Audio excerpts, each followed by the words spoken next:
Good morning everyone, my name is Poonam and I am your biology teacher for today. आज हम लोग discuss करने वाले हैं टॉपिक एनिमल किंगडम। अब हम लोग जानते हैं कि जो एनिमल किंगडम टॉपिक है ये आपका एक सब टॉपिक है from the topic diversity in living organism. तो मैं थोड़ा सा आपको ब्रीफ दे देती हूँ डाइवर्सिटी इन लिविंग ऑर्गेनिज्म के बारे में, ताकि हम आगे बढ़ सकें with the topic animal kingdom.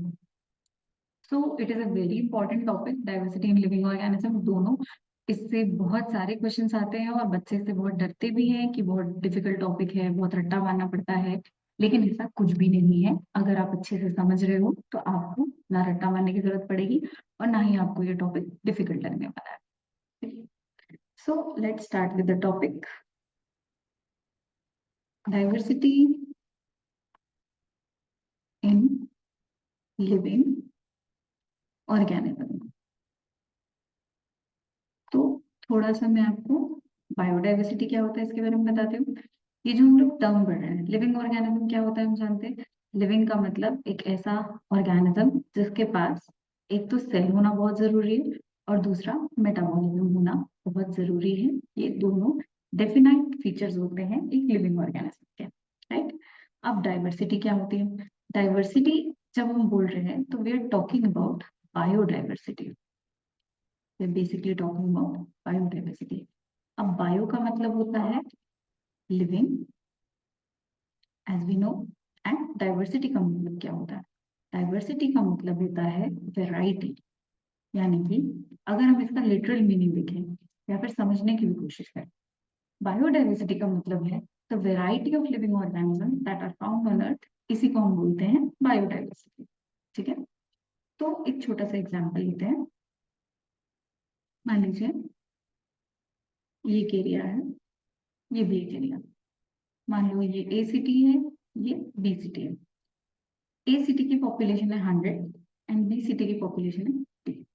ठीक है, मान लो ए सिटी में 5 तरह के प्लांट्स है और 5 तरह के एनिमल्स है। वहीं आपके बी सिटी में 8 तरह के प्लांट्स है और आपके 8 तरह के एनिमल्स है। ठीक है, तो कहाँ की बायोडाइवर्सिटी ज्यादा होगी, कहाँ की बायोडाइवर्सिटी ज्यादा होगी। यहाँ पे डिफरेंट टाइप के ऑर्गेनिजम्स कितने हैं, 10। यहाँ पे कितने हैं, 16। और यहाँ पे पॉपुलेशन कितनी, 100। और यहाँ पे पॉपुलेशन कितनी, 50।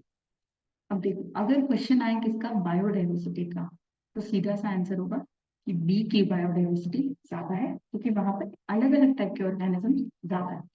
बायोडाइवर्सिटी का मतलब पॉपुलेशन से रिलेशन नहीं है, उसका रिलेशन है with types of the variety of organisms that are found in a particular area at a particular time. अब देखो, इस चैप्टर में मेनली हम लोग को क्या स्टडी करना है। इस चैप्टर में हम लोग मेनली पढ़ने वाले हैं क्लासिफिकेशन। क्या पढ़ने वाले हैं, क्लासिफिकेशन। नाउ क्लासिफिकेशन क्यों करना है, इसकी जरूरत क्या है। क्लासिफिकेशन क्यों करना है, क्योंकि वर्ल्ड में अप्रोक्सीमेटली 7 मिलियन टाइप के ऑर्गेनिजम्स पाए जाते हैं और उसमें से हम 1.7 मिलियन ऑर्गेनिजम्स के बारे में जानते हैं। ठीक है, अब अगर मैं आपको एक टास्क देती हूँ कि ये जो 1.7 मिलियन ऑर्गेनिज्म है, आप मुझे इसके सारे डिटेल्स ला के दो। आप मुझे इसका नाम, इसका आइडेंटिटी, इसका कैरेक्टर्स, इसका इवोल्यूशनरी रिलेशनशिप, सब कुछ मुझे ला के दो। तो अगर आप एक दिन में 10 स्पीशीज भी पकड़ते हो, जो कि पॉसिबल नहीं है, लेकिन फिर भी मान लो आप सुपर हीरो, आपने एक दिन में 10 स्पीशीज के बारे में भी पढ़ लिया, तो भी आप लाइफ टाइम में ये 1.7 बिलियन का जो बड़ा सा अमाउंट है, इसको खत्म नहीं कर पाओ। तो क्लासिफिकेशन करने का रीजन है कि ये जो 1.7 मिलियन टाइप्स के ऑर्गेनिजम्स पाए जाते हैं, इनकी स्टडी को इजी करना। क्या करना, स्टडी को इजी करना। अगर हम सारे ऑर्गेनिजम्स को on the basis of their characters, उनमें कितने सिमिलर कैरेक्टर हैं और कितने डिसिमिलर कैरेक्टर हैं, इसके बेसिस पे अगर हम उनको डिवाइड करते जाएं तो हम ऑर्गेनिजम्स को ग्रुप कर सकते हैं, जिससे उनकी, हाँ, उनकी स्टडी करना बहुत इजी हो जाता है। अब क्या क्लासिफिकेशन करना इजी था, बिल्कुल। Classification is a very difficult task. ठीक है, बहुत सारे लोगों ने क्लासिफिकेशन करने की कोशिश की लेकिन नहीं कर पाए। जैसे कि अरिस्टोटल ने ट्राई किया कि वो क्लासिफाई करे सारे ऑर्गेनिज्म को on the basis of their colour of blood. उन्होंने जितने भी रेड ब्लड वाले ऑर्गेनिज्म थे उनको एक ग्रुप में डाल दिया, और जितने भी नॉन रेड थे उनको एक ग्रुप में डाल दिया। अब इसमें प्रॉब्लम क्या थी? इसमें प्रॉब्लम ये है कि उन्होंने प्लांट्स को भूल गए, ठीक है, प्लांट्स को भूल गए, और ऐसे एनिमल्स जिनमें ब्लड ही नहीं, उनका क्या? राइट, माइक्रो ऑर्गेनिजम्स, उनका क्या? तो ये क्लासिफिकेशन डिस्कार्ड कर दिया। दूसरा क्लासिफिकेशन था आपका किंगडम क्लासिफिकेशन, जो किसने दिया? कैरोलस लिनियस ने। इन्होंने बोला कि सारे ऑर्गेनिजम्स को लो और प्लांट और एनिमलिया में क्या किया? डिवाइड कर दिया। बोला हो गया क्लासिफिकेशन, बट ऐसा नहीं है। यहाँ पे भी ये किसको भूल गए? माइक्रो ऑर्गेनिजम्स को भूल गया, राइट, माइक्रो ऑर्गेनिजम्स को भूल गए, इसलिए ये भी क्या कर दिया गया? डिस्कार्ड कर दिया। अब आया हमारा मेन पर्सन, कौन है? Robert H विटिकर। He gave 5 kingdom classification. इन्होंने दिया 5 kingdom classification, है ना? इन्होंने दिया 5 kingdom classification. It is the most successful,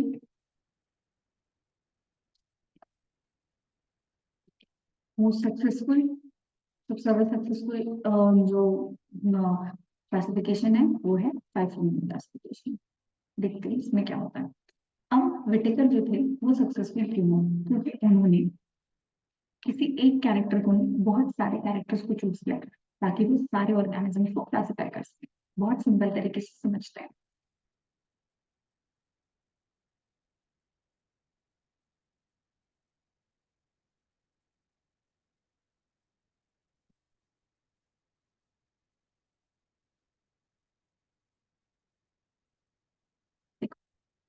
उन्होंने जितने भी ऑर्गेनिजम्स थे उनको क्या किया?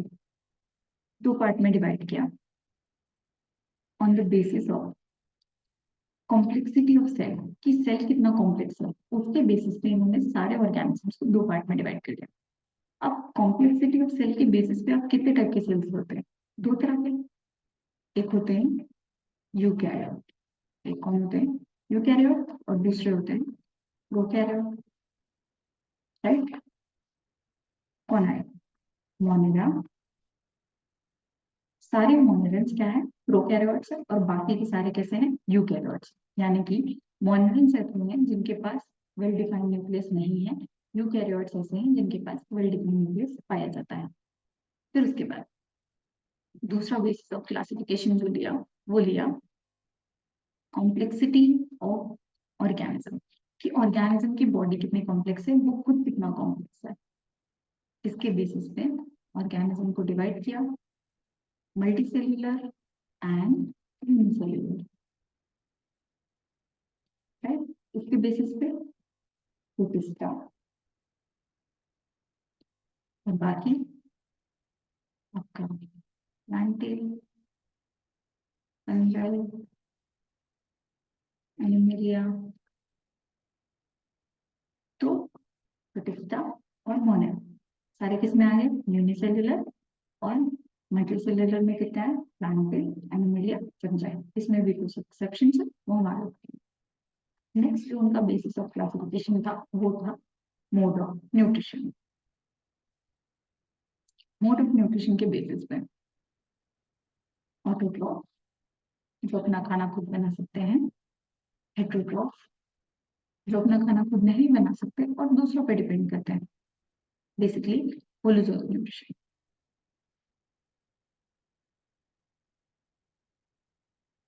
वो सारे एनिमल एंड सैप्रोट्रॉफ्स।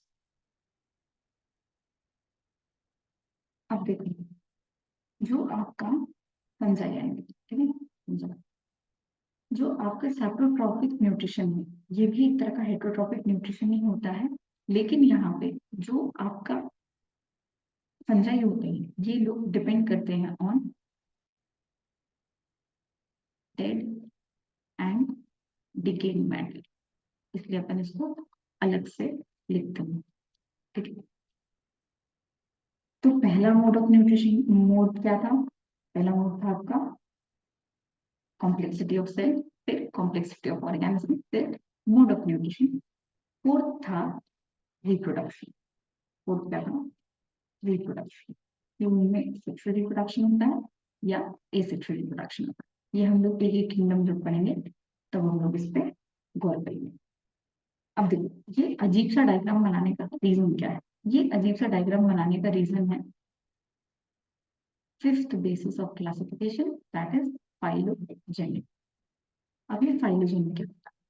मान लो अगर मैं आप सबका नाम पूछती या फिर आपने मुझसे मेरा नाम पूछा, तो मैंने बताया मेरा नाम है पूनम विमटे, तो मैंने सिर्फ अपना नाम नहीं बताया, मैंने अपनी फैमिली का भी नाम बताया, यानी कि मैंने अपना नाम बताया, साथ साथ ये भी बता दिया कि मैं कहाँ से बिलोंग करती हूँ, मेरी फैमिली क्या है, मैं कहाँ से आई हूँ, मेरे एंसेस्टर्स कौन है। तो वैसे ही जब हम किसी ऑर्गेनिजम्स को स्टडी करते हैं, हम उनके बारे में ये तो जानते हैं कि उनके करंट कैरेक्टर्स क्या है, वो किस तरह के हैं, हमें ये भी जानना बहुत इंपॉर्टेंट है कि वो एक्चुअली में आए कहाँ से, where have they evolve from. तो जब हम स्टडी करते हैं किसी के इवोल्यूशन के बारे में कि वो कहाँ से डेवलप हुआ है, कहाँ से इवॉल्व हुआ, उसको बोलते हैं फाइलोजेनी। क्या बोलते हैं? फाइलोजेनी। द रीजन कि वन ऑफ द रीजन कि क्यों आपका फाइव किंगडम क्लासिफिकेशन बहुत सक्सेसफुल था, इट इज फाइलोजेनी। क्योंकि विटेकर ने सिर्फ ये नहीं देखा कि कैरेक्टर क्या है, फीचर क्या है, उन्होंने ये भी बताया कि वो ऑर्गेनिज्म कहाँ से इवॉल्व किया है, यानी कि फाइलोजेनेटिक उन्होंने एविडेंसेस भी लिए, इसलिए ये क्या हुआ, सक्सेसफुल। तो अगर हम देखें तो ये डायग्राम बनाने का रीजन क्या है? इसका रीजन ये है, ये बताता है कि मोनेरा हुआ है, प्रोटिस्टा जो है वो इवॉल्व हुआ है मोनेरा से, यही प्रोटिस्टा से इवॉल्व हुआ है आपका फंजाई, यही प्रोटिस्टा से कौन इवॉल्व हुआ है आपका एनिमेलिया, एंड इसी प्रोटिस्टा से आपका इवॉल्व हुआ है प्लांट। तो कहीं ना कहीं हम लोग सारे कहाँ कनेक्टेड हैं? मोनेरा से। We have a common system. ठीक है, so this was a brief about five classification. थोड़ा सा देख लीजिए आप ध्यान से। अब आते हैं अपन अपने मेन टॉपिक में। हमारा मेन टॉपिक है आज का किंगडम एनिमलियम।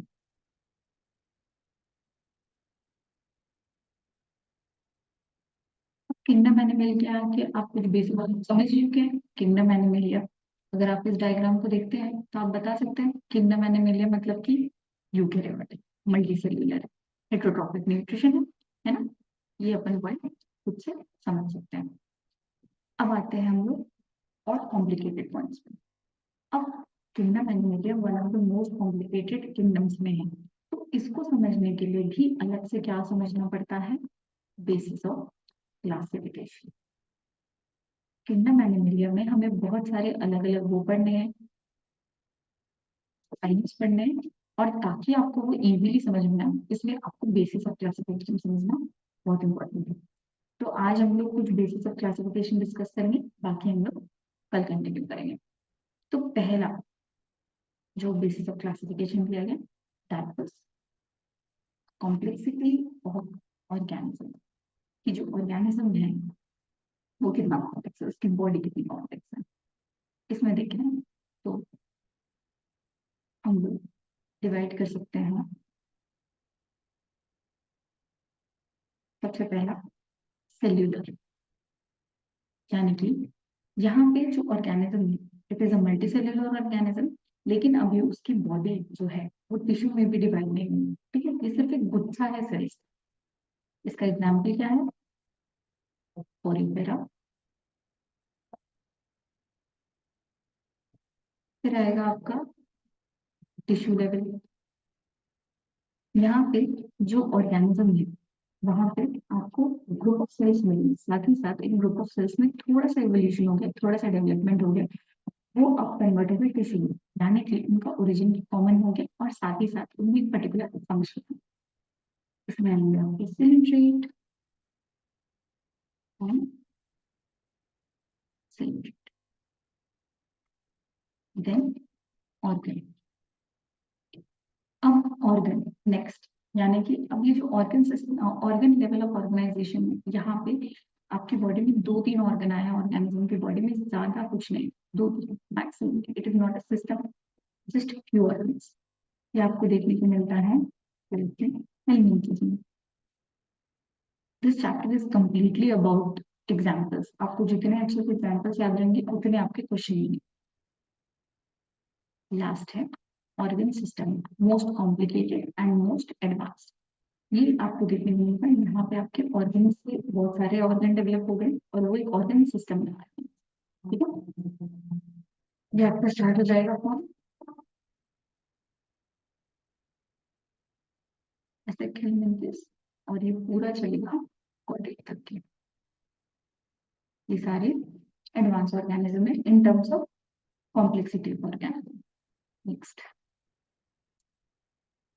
दूसरा बेसिस ऑफ क्लासिफिकेशन है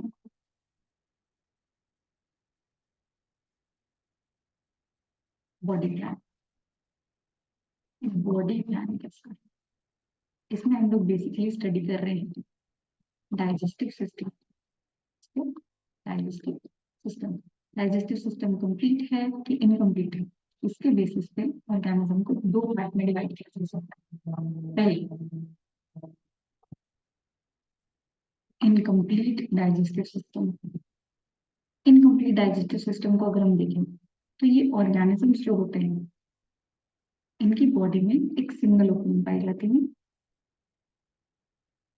जो कि माउथ और एम्स दोनों की तरफ फंक्शन करती है। ठीक है, इसी को ब्लाइंड सैक बॉडी प्लान भी कहा जाता है। ब्लाइंड सैक बॉडी प्लान भी कहा जाता है। उसके एग्जाम्पल हम करना, पॉलीपेडा, सिलिंड्रेटा।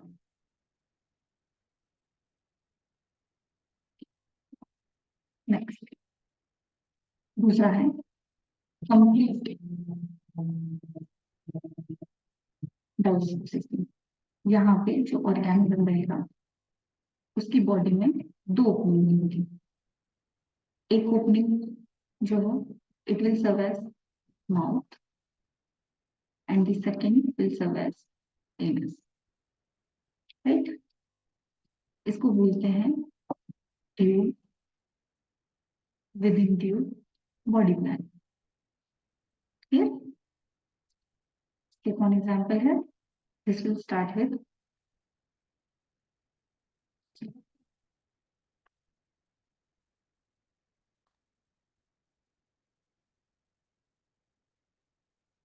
कॉर्डेट्स,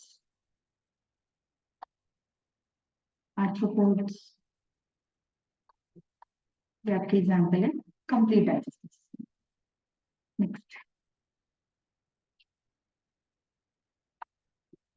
अब थोड़ा सा चलते हैं जो एम्ब्रियोनिक डेवलपमेंट है। अगर हम देखें एम्ब्रियोनिक डेवलपमेंट में तो आपको क्या दिखेगा, हम पढ़ते हैं कि जर्मिनल लेयर के बेसिस पे ऑर्गेनिजम्स कितने टाइप के हो सकते हैं। यानी कि जब एम्ब्रियो डेवलप कर रहा होता है, एम्ब्रियो डेवलप कर रहा होता है उस टाइम पे कितनी लेयर्स डेवलप होती है, एम्ब्रियोनिक डेवलपमेंट के बेसिस पे देख लिया। तो इसके बेसिस पे ऑर्गेनिजम्स पाए जाते हैं। पहले डिप्लोब्लास्टिक वगैरह, क्या पाया जाता है, डिप्लोब्लास्टिक।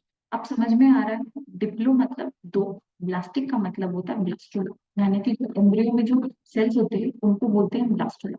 तो वहां से आया डिप्लोब्लास्टिक। अगर आप इस ऑर्गेनिज्म को देखते हो आपको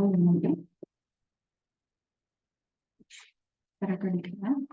ठीक है, नहीं,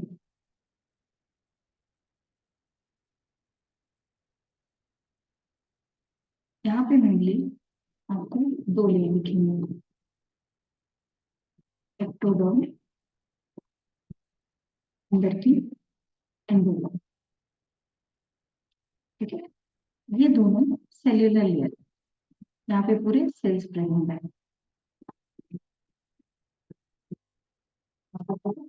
सेल्स प्रेजेंट है और इनके बीच में एक ए सेल्यूलर लेयर प्रेजेंट है जिसको बोलते हैं न्यूक्लियस। क्या बोलते हैं, ये जो मेसोग्लिया है ये एसेल्यूलर है, यानी कि यहाँ पे कोई सेल प्रेजेंट नहीं है।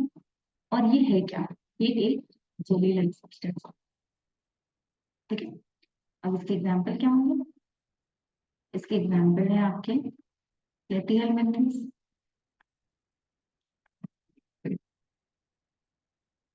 और आपके सिलिंड्रेट।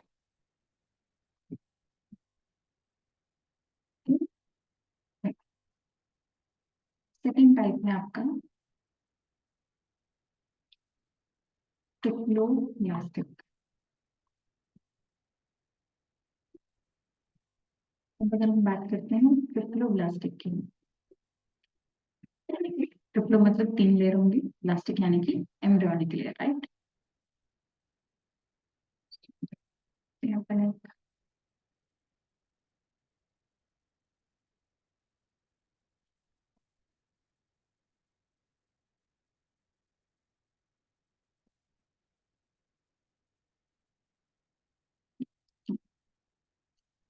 तो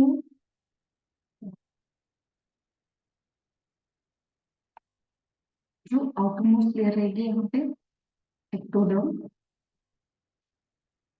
middle layer is mesoderm and internal layer is endoderm, है ना? यहाँ पे दो नहीं, यहाँ पे 3 लेयर रहेंगी और तीनों कैसी है? सेल्यूलर। तीनों में आपको सेल मिलेगा। इसके एग्जाम्पल क्या क्या होंगे? आपका स्टार्ट होता है प्लेटिक एलिमेंट्री से एंड पूरा चलेगा प्लास्टिक्स तक।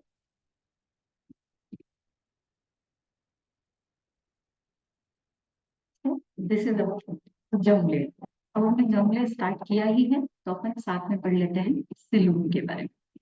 तो नेक्स्ट जो आपका बेसिस ऑफ क्लासिफिकेशन है दैट इज सिलून।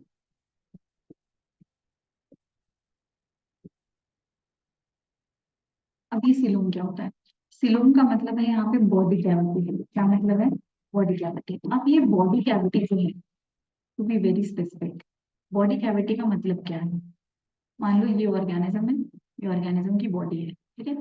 ये उसका एलिमेंट्री कैनाल, ये क्या है? एलिमेंट्री कैनाल यानी कि digestive system. This is digestive system.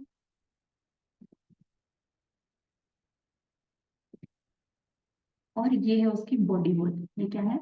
Body wall. तो ये बॉडी वॉल और डाइजेस्टिव सिस्टम के बीच में जो खाली जगह प्रेजेंट होती है, जो स्पेस प्रेजेंट होता है, इसको सीलूम बोलते हैं।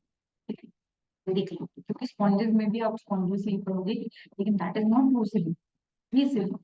ठीक है, अब अगर हम एम्ब्रियोनिक लेयर में देखें, सीलोम के बेसिस में हमारे पास 3 तरह के ऑर्गेनिजम्स पाए जाते हैं। एक है एसिलोमेट, यानी कि सिलोम कैविटी एब्सेंट है। जहां पे भी ए वर्ड आ गया बायोलॉजी में, वहां पे क्या मतलब है कि बॉडी कैसी है? एसिलोमेट है, यानी कि वो एब्सेंट है। सिलोम कैविटी कैसी है? एब्सेंट है। इस तरह का स्ट्रक्चर रहेगा।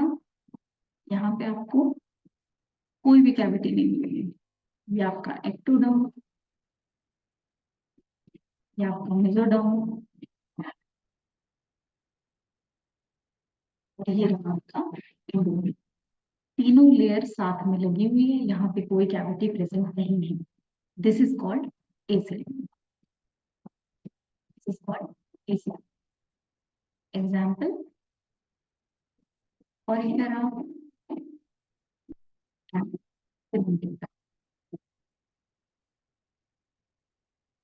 अप टू आपका पॉलीफेरा से लेके पूरा प्लेटिहेलमिन्थेस तक के सारे एसिलोमेट होते हैं।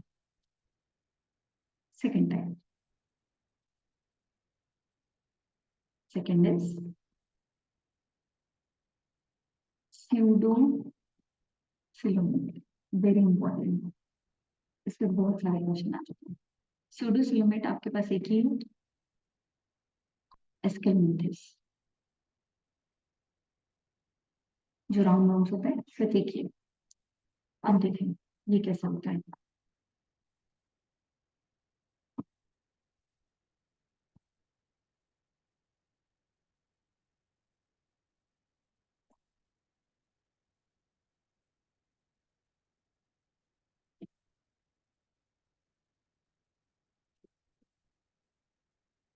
अब ये वाला पोर्शन जो है, this portion, this is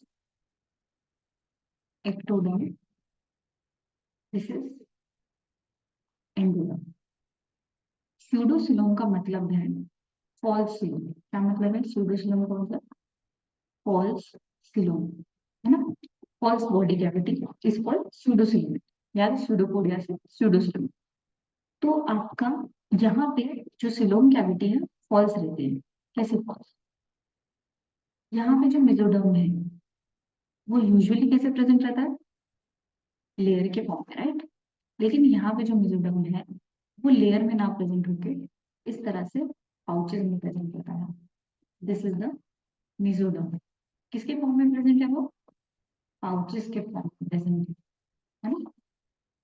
usually layer में होता है, यहाँ पे पाउचेस के फॉर्म में। और ये जो बचा हुआ एरिया है, दिस दिस इज सिलोम। ये खाली जगह है, ये बॉडी कैविटी है। अब this coelom is not lined by mesoderm, इसलिए ये क्या है? ये स्यूडोसिलोम है। इसका एग्जाम्पल बहुत इंपॉर्टेंट है, एसिड फिलिंग। स्यूडोसिलोम मतलब कि मेसोडर्म कैसा रहेगा? पाउचेस के फॉर्म में प्रेजेंट है, it is not present in the form of layer. अब अच्छे से तब समझ में आएगा जब अपन यू सिलोमेट समझेंगे। अब टू सिलोमेट देख लेते हैं। यू सिलोमेट तो फॉल्स सिलोम और अच्छे से समझ में आएगा। जहां पे वर्ड आया यू, यानी कि ट्रू, मतलब कि ये ट्रू बॉडी कैविटी होती है। यहाँ पे आपको मिलेगा ट्रू सिलोम। अब ये कैसे होता है? ट्रू सिलोम मतलब कि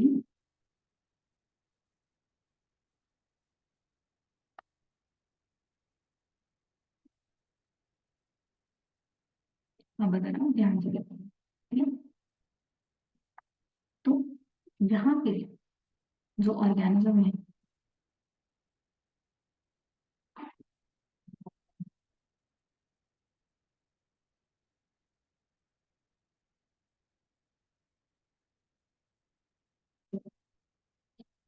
तो अब यहाँ पे जो यूजुअली होना चाहिए, क्या होना चाहिए? यहाँ पे होना चाहिए मेसोडर्म, एक्टोडर्म, एंडोडर्म, राइट? लेकिन यहाँ पे भी जो आपका ये वाला क्या लेयर है? ये वाली एक्टोडर्म है, ये बीच वाले क्या है? एंडोडर्म है।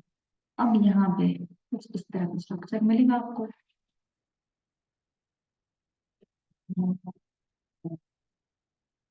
डायग्राम में ही सब समझ में आना है, डायग्राम में समझे आप लोग ध्यान से। देखो, अब ये जो ये वाली लेयर है, this is mesoderm, right? This is endoderm. और ये जो पोर्शन है ये है आपका सिलोम। ये क्या है? ये है आपका मेन सिलोम। अब ये ट्रू सिलोम क्यों है? Why is this true coelom? This is true coelom because it is completely lined by mesoderm. देखो, यहाँ से यहाँ से यहाँ से यहाँ से चारों तरफ से ये मेसोडर्म से घिरा हुआ है। हम ऐसे ही सिलोम को ट्रू सिलोम मानते हैं, जो कि चारों तरफ से किससे घिरा हुआ होगा? मेसोडर्म से। इवन इंटरनली भी it is lined by mesoderm. So true coelom का क्या मतलब है? It should be lined by mesoderm, यानी कि चारों तरफ क्या प्रेजेंट होना चाहिए? आपका मेसोडर्म होना चाहिए, तभी उस सिलोम को हम क्या बोल सकते हैं? ट्रू सिलोम बोल सकते हैं। इसका एग्जाम्पल आपका है, स्टार्ट हो जाएगा एनिलिडा से, पूरा चलेगा कहाँ तक के? कॉर्डेट तक के, ठीक है? So this was it, I hope you understood. एक बार रिकैप कर लेते हैं, थोड़ा सा स्लाइड्स देख लेते हैं, अच्छे से समझ में आ जाएगा हम क्या क्या समझे। आज हमने देखा कि डाइवर्सिटी क्या होता है, variety of organisms found on the earth. Living organism हम जानते हैं क्या होता है। और अगर हमको इतने सारे ऑर्गेनिजम्स के बारे में पढ़ना है तो हमें उन्हें क्लासिफाई करना पड़ेगा उनके सिमिलर कैरेक्टर के बेसिस पे, ताकि हम उनको आसानी से पढ़ सकें। हमने बहुत बार ट्राई किया, टू किंगडम क्लासिफिकेशन आया, ब्लड के बेसिस पे भी क्लासिफाई करने की कोशिश की, लेकिन सक्सेसफुल सिर्फ कौन हुआ? अलेक्स व्हिटेकर, जिन्होंने दिया आपका फाइव किंगडम क्लासिफिकेशन। इन्होंने on the basis of complexity of cell eukaryote और प्रोकैरियोट में डिवाइड किया, on the basis of complexity of organism unicellular और मल्टीसेल्युलर में डिवाइड किया, on the basis of nutrition autotroph cyclotroph heterotroph में divide किया, फिर आपका रिप्रोडक्शन और इवोल्यूशनरी रिलेशनशिप भी बताया। तो इसके हिसाब से इन्होंने हमको 5 किंगडम दिए: Monera, protista, fungi, Plantae and animalia. हम लोग बेसिकली फोकस करने वाले हैं एनिमेलिया पे। एनिमेलिया भी एक बहुत कॉम्प्लिकेटेड टर्म है, बहुत कॉम्प्लिकेटेड किंगडम है। तो यहाँ पे हम लोगों ने समझने के लिए अलग से बेसिस ऑफ क्लासिफिकेशन लिया। ये बेसिस ऑफ क्लासिफिकेशन क्या क्या था? पहला लिया हमने कॉम्प्लेक्सिटी ऑफ ऑर्गेनिज्म, कि सेल में है, कि टिश्यू प्रेजेंट है, कि ऑर्गन प्रेजेंट है, कि ऑर्गन सिस्टम पाया जा रहा है। अब बॉडी प्लान, कि डाइजेस्टिव सिस्टम कंप्लीट है कि इनकम्प्लीट है। अगर कंप्लीट है तो फिर दो सेपरेट ओपनिंग है, अगर इनकम्प्लीट है सिंगल ओपनिंग है। जर्मिनल लेयर, हम लोग गए एम्ब्रियोनिक डेवलपमेंट की तरफ, देखा कि अगर बॉडी में डेवलपमेंट के टाइम पे दो ही जर्म लेयर बन रही है, एंडोडर्म और एक्टोडर्म, तो ये डिप्लोब्लास्टिक कहलाए। अगर तीन लेयर्स बन रही है, एक्टोडर्म, एंडोडर्म और मेसोडर्म, तो ये कहलाए ट्रिप्लोब्लास्टिक। इनकी बॉडी में अगर ट्रू कैविटी प्रेजेंट है कि नहीं है, अगर कोई कैविटी प्रेजेंट नहीं है तो एसिलोमेट, अगर कैविटी है लेकिन वो ट्रू नहीं है, मेसोडर्म, मेसोडर्म जो है पाउचेस के फॉर्म में प्रेजेंट है, और जो coelom cavity it is not lined by mesoderm, then it is called pseudocoelom. Lastly हमने पढ़ा थोड़ा सा यूसिलोमेट के बारे में। यूसिलोमेट यहाँ पे प्रेजेंट है, यहाँ पे तीनों लेयर प्रेजेंट है, एक्टोडर्म, एंडोडर्म, मेसोडर्म, और साथ ही साथ जो सिलोम कैविटी है that is completely lined by mesoderm, that is called eucoelomate. I hope you had fun. I also had fun. So thank you for listening to me.